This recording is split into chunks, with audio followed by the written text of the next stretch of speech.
Hi guys, welcome back to the channel. I've had this one for a bit. I didn't want to rush and make a video, but I also don't really need 20 minutes to cover it. So here's a quick take that took a while to get to. But before we get into that, don't forget to check this great discount for it. You can find the link in both the video description and the top comment below. Alright, enough talk. Let's get right into it. So, I ordered 4 of these TST R002 fat tire electric bikes for the family, and this fat tire electric bike has turned out to be a pretty solid pick. They shipped fast, and the boxes came in good shape with no dents. Assembly was fairly straightforward, especially if you watch a good YouTube setup video. There are plenty of tutorials for this bike. One quirk I hit early was a non-working headlight on one of them. I reached out, and a replacement headlight showed up within a few days and swapped right in. Since then, it's worked perfectly. I've got to say, this electric bike feels really sturdy, the kind of build that makes you feel confident hopping off a curb or riding through dirt paths. It was also a breeze to put together, even when you're not an expert. The only snag was the rear wheel bolt, which was a touch tight and made installing the derailleur guard a little stubborn. Beyond that, everything else lined up nicely and came with the right tools and bits you need to assemble.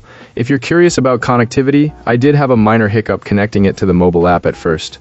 The customer care team was fantastic, easy to reach and quick to troubleshoot, and now everything is syncing without a fuss. It's nice to feel like you can actually get someone on the phone when you need help. Performance-wise, this bike rides like a charm. The ride is smooth, thanks to the front fork suspension and the rear shock, so you can roll over small bumps and still stay comfortable.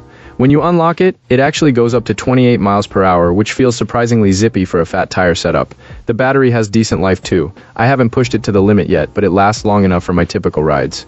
One little surprise was the braking system. It is advertised as mechanical disc brakes, but this bike actually ships with front and rear hydraulic brakes. That was a welcome find and adds to the stopping confidence. Visually, it looks clean and modern, not some bulky thing, just a solid, attractive package. Value-wise, it's pretty hard to beat. For under $1,500, you're getting a lot of features and a solid, well-supported build. The included accessories and tools make setup easier, and the ride quality hardly feels compromised by the price. If you're in the market for a fat tire electric bike and want something that feels durable, easy to assemble, and backed by responsive support, this is worth considering. I'm genuinely happy with the purchase and excited to see how the rest of the bikes in the family hold up after more miles.